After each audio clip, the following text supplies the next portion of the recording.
All right. It's a little chilly in here. It's a little chilly outside today. How are we? How was the week? Anything exciting happen?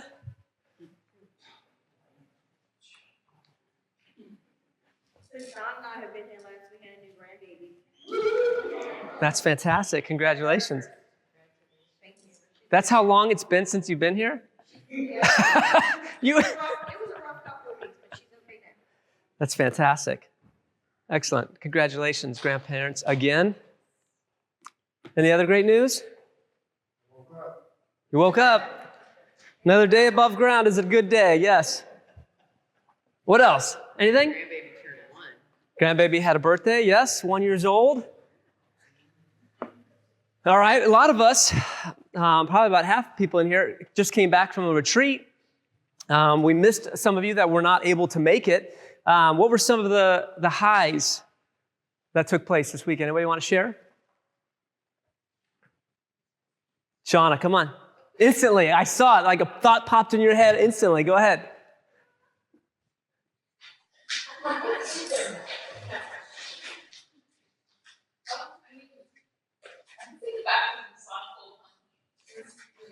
Okay. In many aspects, yeah. That was very cool. Who said it? Was it you said it? It was like they all went down in unison. And they all came up like I was waiting for the. Pretty cool. Literally, they all moved with water moving so powerfully, and they just all went the same 5 inches or 5 feet, where I was saying, who knows? And they all just came up. I was like, Yeah, that was fantastic. The river was unbelievable. I mean, if you've been there before, I've never seen it this high, never seen it this fast. The beaches were gone, so we had to go to a different spot with a canoe let out, and we walked in, and it was moving. Just standing there, I had to brace myself because it was so fast. It was great. It was really good. And it was beautifully cold too. It was where was Emily? She's not in here. I wish I could have had a camera when Emily got in the water because her facial expression, oh my gosh. It was it rivaled anything my wife does. Yeah, she has great facial expressions, but Emily's was yes. So what did we talk about? You guys remember? What was the community that we talked about? The Essene community, which are also known as what? What do they call themselves? You don't remember? did they call themselves the Zealots? No, that was a different group. The Essenes. What did they call themselves? Excellent job. Sons of Light, they called themselves. The Sons of Light. And they fled. Where did they flee and where did they go to? They fled the cities and they went to this desert place, this place called Masada, which is this impressive mountain hill, and it's in the middle of the desert. It's in the middle of absolutely nowhere. And they believed that they were called to get away and to purify themselves and to prepare themselves to prepare the way for the coming Messiah, that they believed that the end was coming soon, that there was going to be a cosmic battle between light and darkness, between good and evil.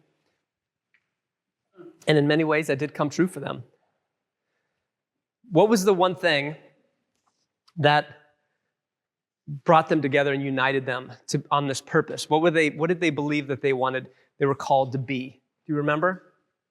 Talked about it. There were this way of life that they lived, but everything brought them together to be this. They believed that they were called to this one Hebrew word.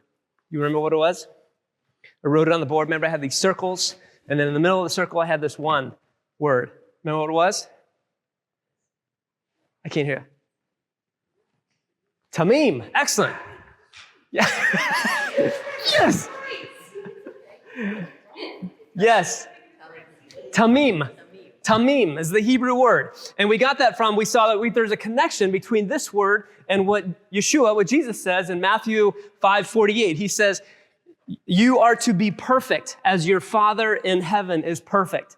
And we asked the question, well, how can we be perfect? Is that really what Yeshua is asking, that we're to be perfect? Is there any such thing?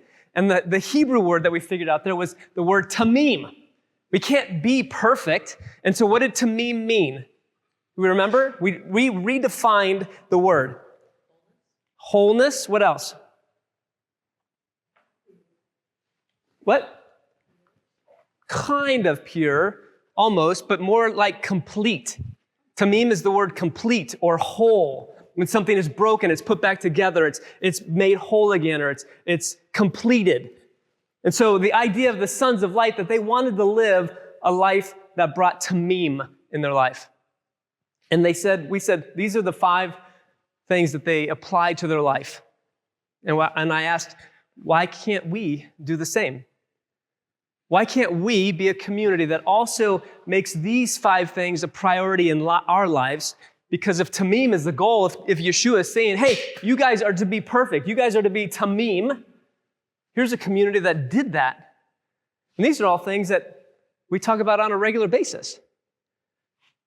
Study, exercise, sleep, prayer, nutrition. Does anybody do any of this stuff right now?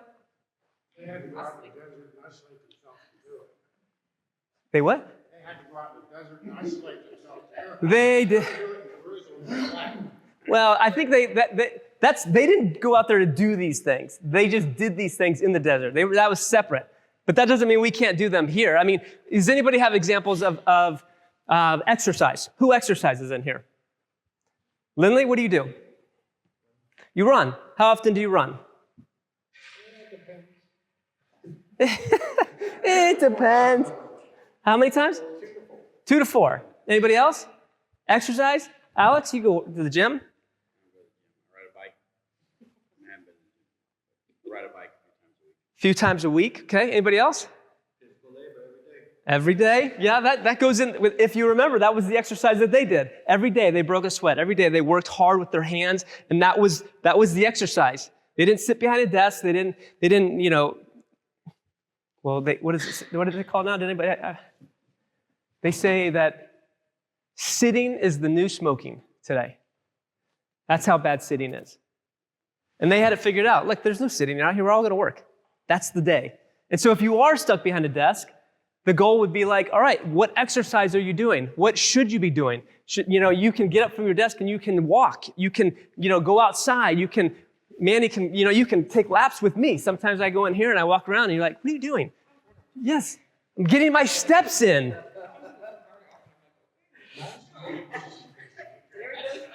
It seems like I can't put all those together. It seems like you cannot put all of those together. That's a great statement. At the same time. At the same time. Yes, but is it at the same time? Well, not like the same minute, but Right. in the same season. Okay. Like, I'm going to try to work on all of them. It seems like it's just really hard to get them all going at the same time. Excellent. And so what if we talked about a year ago, when we're trying to make change, what did we say the best way to make change was? 1%. But you also can, even though a lot of people won't. But you can, because most of that stuff we do anyway. So if we refine it, I eat anyway, so I can sort of adjust. my Maybe nutrition eat a little bit differently, right? Yeah. I Mhm. do work every day, so I get my exercise. I pray every day. I sleep every day. So you're going to do a study a little bit more. Yeah, Good to go. but it's different for some people, because some people might study more, but they go to bed late and they wake up early and they don't get enough sleep, right? Well, this is a health issue. This is a problem. And so the question is, why did they live this way? Or why do we want to live this way? What's the point? Why am I saying, hey, these 5 things are important. We should add them to all of our lives. Why? Partially, yeah. And those definitely can bring you closer to God, because you can find God in each one of those. But even another reason would be what? For what reason? For you? Bang, right? Because what is the greatest commandment, the second part? And so, how can I love my neighbor if I don't first love myself? How can I serve my neighbor if I don't take care of myself? How can I help somebody else if I haven't taken care of what I need to take care of? Because if I'm exhausted and I'm tired and I'm not eating right, or I'm not exercising and somebody needs me to do physical labor with them, or I need to do something and I don't take care of myself, how can I serve somebody else? The sons of light understood, like, we have to take care of ourselves so that we can take care of the community. Because the community's depending on me. So I have to make sure that I do what I need to do for me to take care of myself. I have to love myself so that I can love you, and I can love you, and I can love you. It's kind of like the Nike commercial. You remember the Nike commercial? Is it in you? What was the whole point of that? Are you drinking these electrolytes? And now we find out it's like tons of sugar and absolutely horrible for you, right? But the whole idea was like, is it in you? Are you taking care of yourself? Or Steph Curry, right? What did we say? What you do in private is rewarded in public. What you do to practice or to make yourself better benefits those people around you.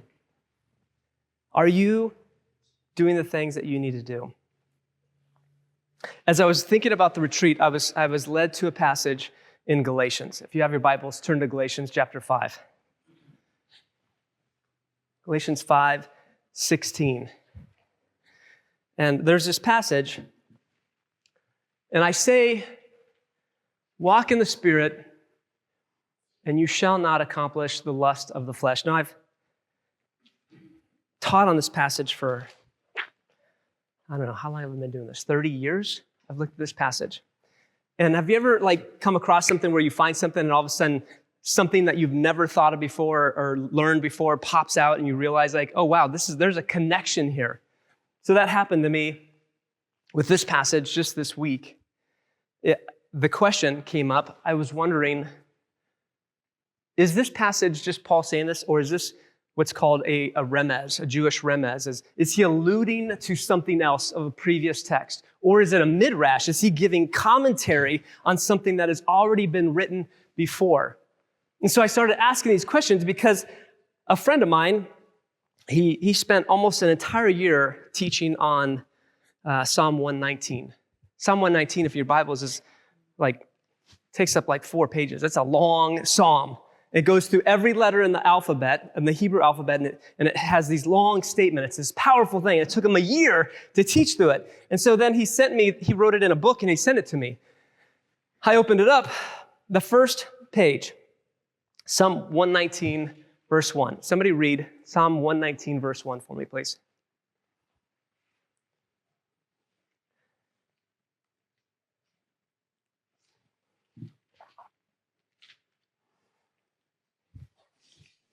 Blessed are those whose way is blameless, walk in the law of the Lord. Excellent. Somebody else got a different translation? Blessed are the undefiled and obey who walk in the law. That's an interesting one. What translation is that? What? Blessed are the undefiled. Okay. Excellent. Anybody else? Got a different translation? Happy are those whose way of life is blameless, who live by the Torah of Adonai. What translation is that? Complete Jewish Bible. Interesting. That's fantastic. So, and I love that word. That's why I used it, because you love it when I say that. Fantastic. Psalm 119:1. Blessed are the perfect in the way, who walk in the Torah of Yod-Heh, Vav-Heh. Blessed are the perfect who walk in the Torah. First of all, what's the Torah? What's the Torah? Alex? First 5 books of the Bible, which are what? Deuteronomy. When the Psalm was written, yes. When the Psalm was written, there was no prophets. There was no Canaanite Bible, so it was still first Bible, or was it just the instruction of the Torah? At this point, the Torah was written in written form. The first 5 books, because this was hundreds of years later. But there was no prophets. There was no history written or anything like that. So there's the only thing when this passage is written is the first 5 books of the Bible. That's it. Okay? So the Torah was the first 5 books of your Bible. Genesis, Exodus, Leviticus, Numbers, Deuteronomy. When was it written? Not time frame, but when was it written for these people? When was it given to them? Well, which means what? Which means what? They received these words after they left Egypt for what reason? Persecution. And liberation, salvation, freedom.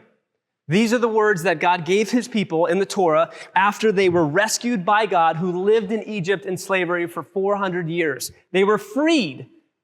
And God gives them these words, this law that says, here's how I want you to live. Now it's interesting. Read that. Let me read it again. Blessed are the perfect in the way. What's perfect? So this is where my mind starts churning. Like blessed, okay, blessed. That's an interesting word, but perfect, we've heard perfect where? Tamim, right? It is the Hebrew word tamim. Blessed are the tamim who follow the word, right? Now all of a sudden, is this the verse that the Essenes are pointing to for their whole community? Is this the passage that Yeshua is pointing to when he says, be perfect as God is perfect? Is this the passage that maybe even Paul is pointing to when he says, walk by the Spirit? So as I'm going through this, I'm looking at this, I'm like, all right, let's break some of these words down then. Tamim is complete. Then there's the word blessed. In so many of your Bibles, what did it say? Yours said blessed? Yours said blessed? Said happy? Wait a second. Okay, so in Hebrew, there's two words that mean blessed. There's Baruch, which means a blessing that comes from a higher power, usually God. God is typically the one that you use the word blessing for. So God has blessed you with something. It's never used for something that I do. It is only what God does. He blesses you. But this is the word hasar, which better translation is not blessed. It is a better translation is, what did you say? Happy or even lucky. You are lucky or you are happy in these things. So a seer isn't what God does to you. A seer is something that man does. If I do these things, I experience happiness or even I feel lucky. It's not something that comes from God. And this is interesting because happy or bliss then comes from something that I do. And what is it that I am to do to find this tamim? What does the passage say? What is it that I'm to do to find this wholeness? What? To walk in the way of the Lord, to walk in the Torah. The Hebrew word there is halakha, walk, but it also means how I live. What I do every day, the choices that I make. I will experience happiness, blissfulness if I walk, if I do the things that God has said, here's the instructions that you need to do. So in Sermon on the Mount, we've understood that we're all called to do your thing. Right? We were under the impression that if we did these things, that God blessed us. Okay, so wait. Okay, so that's 4 weeks. We're gonna break that down for you all, because the word for the Sermon on the Mount there is the wrong word. Yes. What is the word? Asir. Yes. I am saying it's wrong. I'm saying, and we're gonna get to this, but blessed in your Bible comes from a Latin translation that then gets transliterated into English in the wrong word. It's not what it comes from. It's because of the Catholics. I'm not blaming it on you, sorry, right? It's a traditional thing. The tradition. If it's negative, it's Catholic. Yeah. There's lots of reasons for it, but it starts with a bad Latin translation, and then it becomes a blessing that comes from a higher power. Well, who's the higher power in the church? The Pope, the priests. And so who gives the blessings? Well, the priests do, right? So is in the Catholic Church, it makes perfect sense. And we have to keep this word blessed because I'm the one who blesses you because I'm the priest. So what happens if that word is not anything that the priest does? Do you get rid of that word? Do you change it? How much control do you want over your community? Right? So we'll come back to that in 4 weeks. In 4 weeks, we're going to go right into that topic. Yes. So, where was I? Halaha, how we walk. Let's go back to Galatians 5. Galatians 5, 17. Somebody read Galatians 5:17.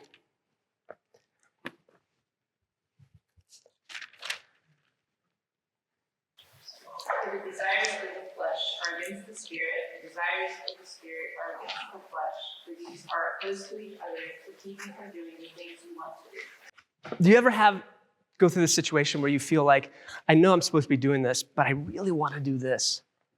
I know this is the right thing to do, but man, this sounds so good.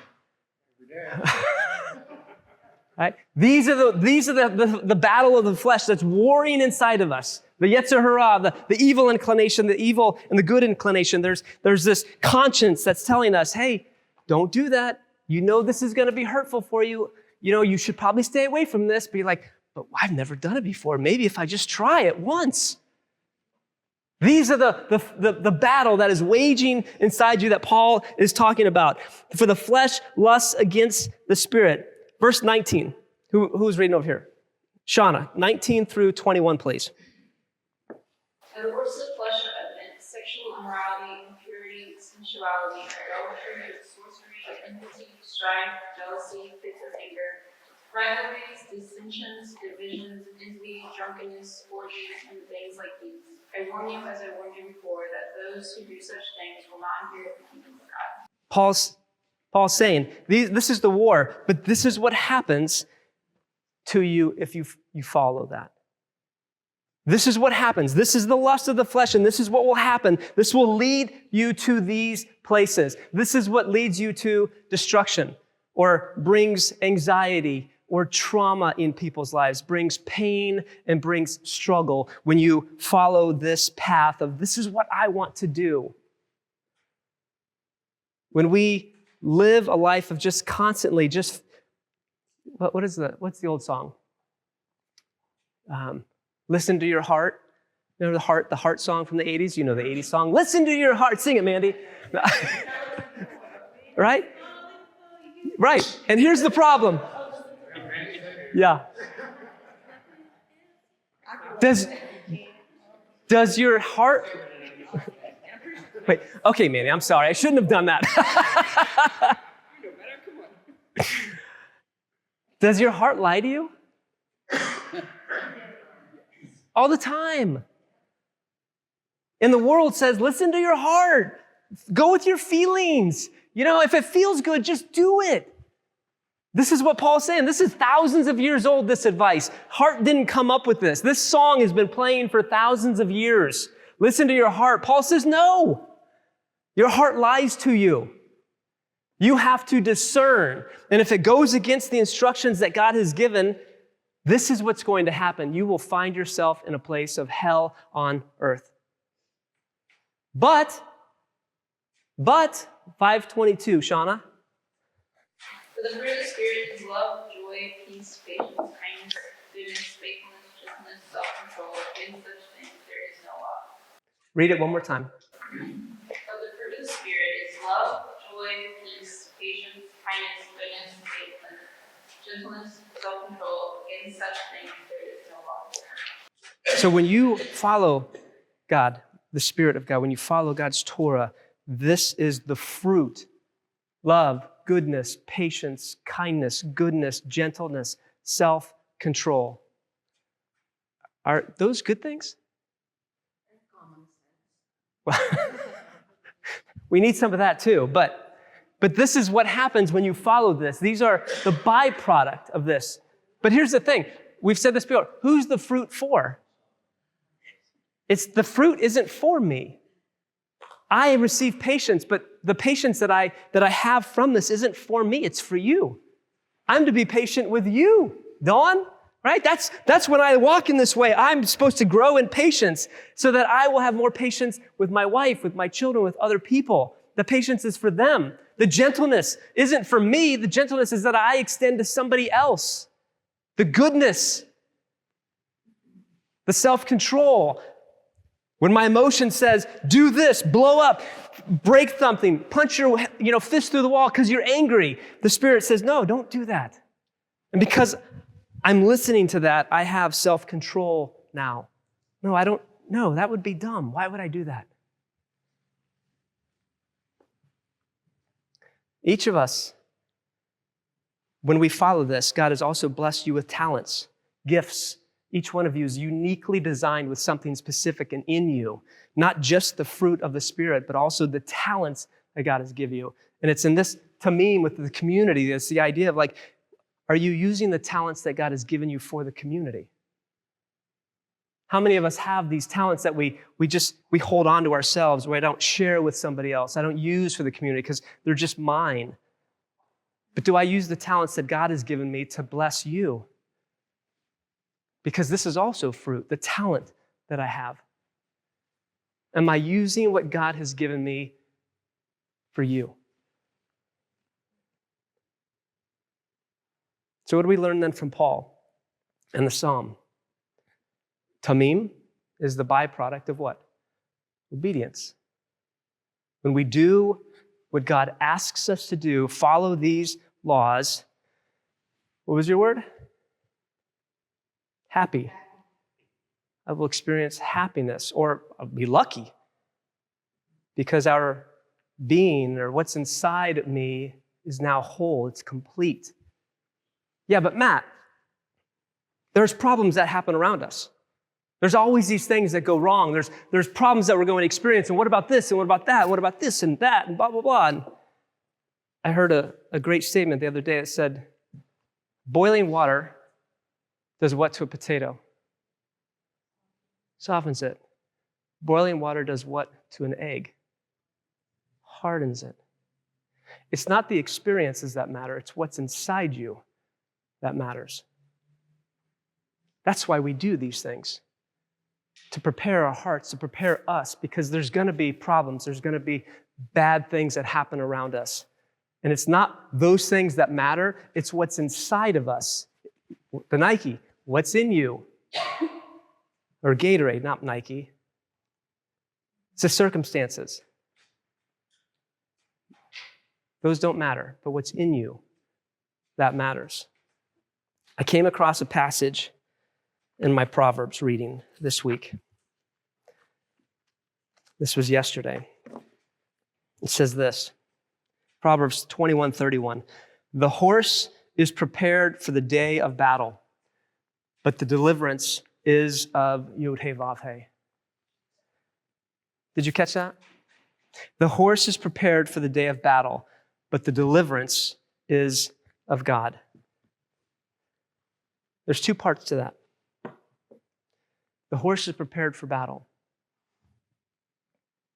That's our part. You have a task. You have a role to be prepared for the battle that you're about to engage in. Are you prepared? Have you studied? Have you prayed? Have you taken care of your body? Have you done the things that you do? Have you got enough rest? Have you prepared yourself for the battle? That's your responsibility. But deliverance comes from God, not you. That's God's part. There's your part, and there's His part. Deliverance, grace, mercy, chesed, salvation, these things come from God, but your job is to prepare. Your job is to be ready, to walk according to the training that's been given to you. I look at like my son, boot camp, the crucible, all of these things that he had to be trained physically, mentally, emotionally to his absolute limits. And it changed him. But what happens when a student doesn't do what he was trained to do?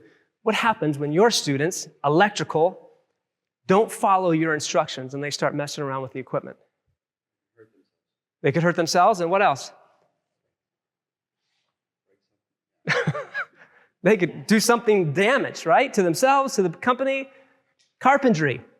You teach somebody how to use, what's the saw where you slide it? What? Table saw, right? And you're like, you use like a little piece to make sure your fingers don't get close. What happens? Like, I don't need that. I'm just going to push it. Like, I'll get it as close as I can. What happens if a student that you've been training, David, doesn't follow the instructions? Doesn't turn out well. Depends on how much blood's flying, right?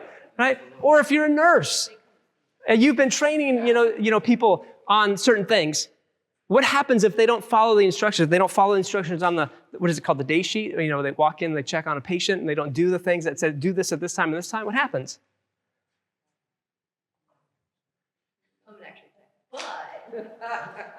You work in a hospital. How about that?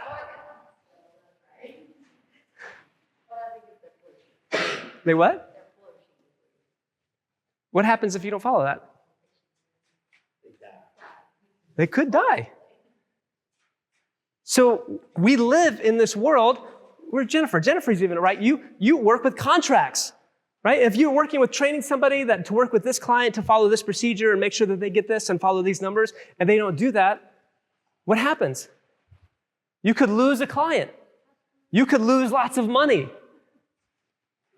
So we live in a world where we train people up to do things to make sure that they do them right, so that it helps us, our company, it helps keep them safe. We understand the idea of training, but yet somehow we don't seem to apply this to the same mentality. God says, here's your training. Here's how I want you to do life, halacha. Here's how I want you to walk. I want you to do it this way. Why? So you don't kill yourself. You don't cut off your fingers. So you don't kill the person next to you. You don't ruin a relationship. You don't destroy your family because of a choice that you made. Here's how I want you to halacha. If we train people on all of the things at our job, how much more so is it important to be trained on how to live according to God's instructions? Which is why I think we've been doing this every week now, and I'm going to continue it because I think it's important. I learned this from my class that I teach with Alex at Nunez, like the idea, the necessity. I've been teaching on this idea of creed and understanding who you are. And I've had so many conversations with the students over the years of like this just negative message that they have. And we've talked about it in here. But I've come to realize, as I've taught this over and over and over, is that I believe that your identity is your destiny. What you believe about yourself is where you are headed. If you think terrible or low of yourself, or you're a failure or not good enough, that's what's going to happen in your future. You will never get beyond that. If you don't remember who you are, don't know who you are, you will always be limiting yourself to the negative message that you believe. So we're going to say this. So everybody stand up really quick for a minute. 30 seconds. Let's just stand up for a second. Let's say this together. Let's be reminded, get some blood flowing, because I want this to be wired in your brain. This has to be this is something that you memorize, this is something that you know, because you can say it to yourself once you leave here. The gathering creed is what? I am.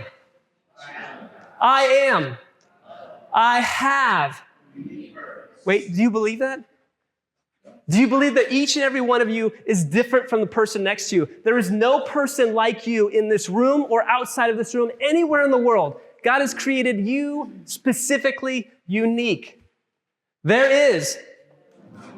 I am. And I will. You have fruit and talent that God has given you. Now, what will you do with it? Be seated.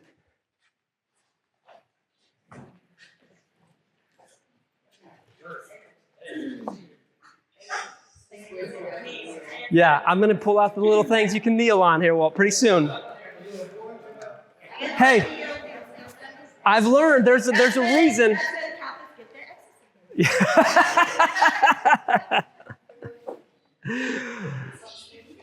The more that you dig into this, the more that you'll start to ask, what other uniqueness that I have? Who am I? What has God given me? Or how has He designed me specifically, uniquely, that I'm different from everybody else? For me, I've studied this for a long time, and I've realized who I am. I've come to believe that my identity is that I am a catalyst for change. That's just who I am. I'm constantly looking at things and questioning things. How can we make things better? How can we change them, progress to do something better? And over the past 19 years, can you believe I've been here for 19 years? We've been here for 19 years. I've learned two things. of what I am and what the gathering is. The gathering was created to do two things. One, to bring influence in the community. And two, to disciple people, to walk to halakha with God in a closer relationship. Now, I've had to go through some tough realizations because, as I've told you, where I came from, the church that I came from, who my family is a part of, and my brother-in-law is like the top dog there, they are a church of 50,000 people. 50,000. And so this was the church that I grew up in. This is a church that I was kind of, as a young man, became a part of and served in and volunteered, 20, 30 hours a week for years, and then was a non-paid staff member, and then eventually came on staff as a staff member. And so my whole paradigm was about, this is how church is done. This is what real church is. This is success. You have this type of church. And the thing that I've learned in this whole process is that influence doesn't always mean church growth. Influence doesn't always mean that there's thousands of people sitting in chairs. Because I've found that influence for us, right here, we have this many people in our community. This is pretty full for us. But our influence as the gathering and all of you expands beyond this room. There are people out in this community, from government to churches to schools to sheriff's department, that we influence on a daily basis. Like genuine influence, not just have a conversation with. People ask us, how should we do this? How can we change this? They come to the gathering for these things. And what I've learned, that influence, first of all, has to be built on something that is very hard in the church growth mentality. Influence is about a deep, genuine relationship with somebody. I know almost all of you in this room, and on a depth level, and hopefully all of you are like starting to have the same relationship. And that's hard because we live in a society that's what? What? Shallow. What do people love to talk about? Sports and weather. Or now, the parades, right? That's about as deep as we get. But how often do we have like a deep, real conversation about how you really are doing? Or what you're really struggling with? How's your marriage? That's influence. That's quality, depth in relationships. And it's hard and it's messy. It really is messy sometimes. But it's necessary. And when we influence people, that's not only one way. That's not me getting to know you so I can influence you. Influence, genuine influence, is opening myself up that you may influence me as well. And I can tell you, in the 19 years that I've been here, my life and my thought process and the way that I think and do things has also changed.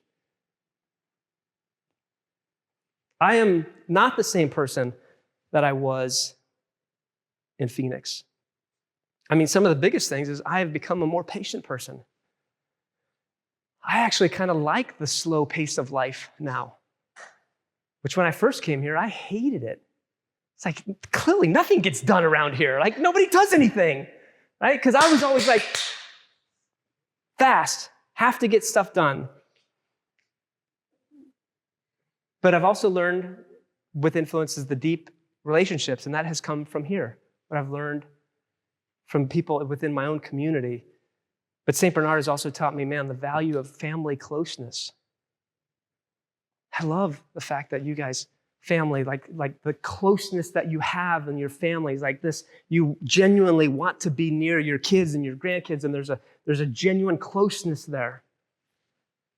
I don't live that way in Phoenix. Nobody does, really. It's uncommon. In discipleship, once we have that relationship, this is what discipleship is. In our going, you see how I live, you see how we live, and we teach this is why we live this way.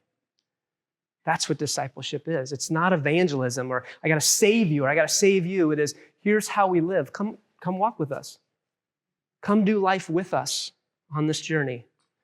Because if you do, you may experience asar. You may experience bliss and happiness. And all those tough times that you go through, there will be something solid within you to weather that storm. I mean, isn't that what the definition of luck is? What's the definition of luck? When opportunity meets preparation. When opportunity meets preparation, people are like, oh, you're so lucky. No, I've been ready for this situation, right? I've been preparing the horse for battle. And God opened the door, and now it happens. So, one thing I wanted to share, and the reason why I ended this is because this building has been a place of influence. We've opened the doors for this, and we've had birthday parties, and we've had counseling, and we have a daycare. We've had churches that come and meet in here on a regular basis. You know, there's one on Sunday that meets here. And we've had leadership groups in here. We've had AA. We've always used this building as a place to influence the community, to serve the community, right? It goes back to Tamim. How can we serve this community? And one of the things that I've been wrestling with this past several weeks now is that there is a church that wants to rent our building again, another church that wants to rent our building. The difference is that this church is much bigger than any of the churches it's much bigger than our community here. They want to take the entire room and fill it with hundreds of people. And I feel like Paul, and there's this wrestling in me. So I'm just a moment of vulnerability and honesty with you here.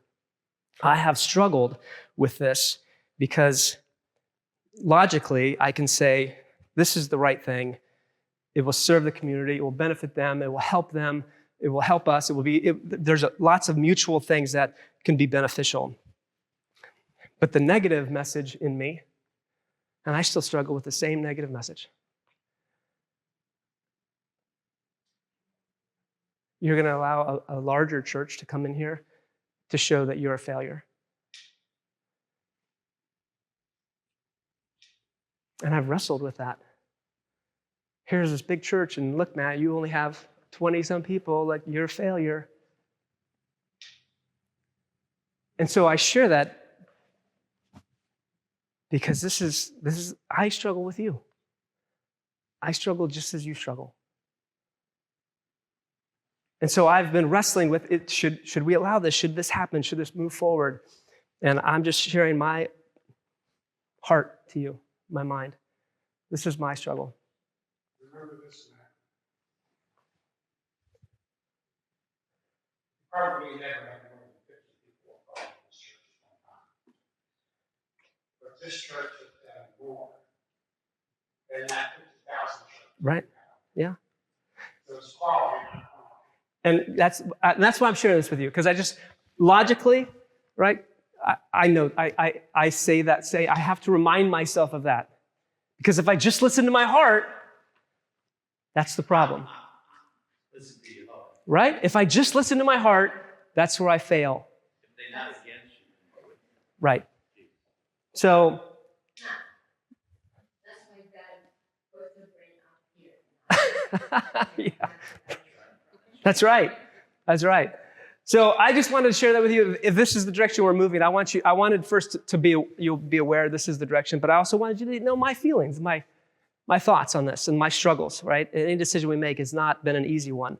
But as I've talked with a few of you about this, there's going to be so many beneficial things. And one of the things we've talked about is moving this community back to where the bike room is.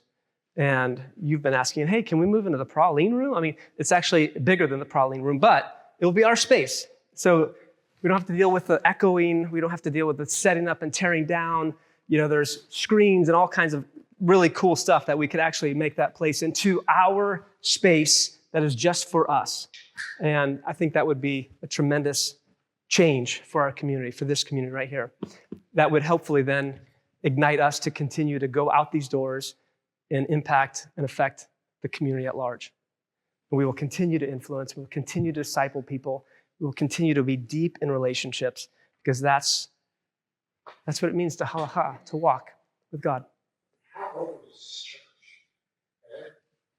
How many other churches would allow a church that teaches somewhat differently from they do, and almost in some cases the opposite, come into their life and understand that there's many paths to God, Mhm. and we've got to promote that.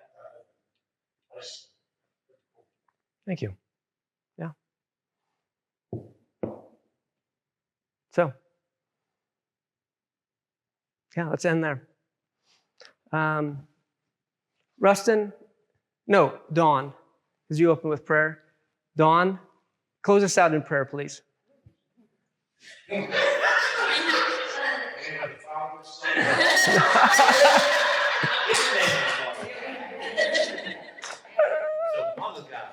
Oh, wow. Mm. Take parents, make 70 relatives that might come from 50s in our lives and the way we lived. And remember, if you make a mistake, it can always be corrected. Amen. All right.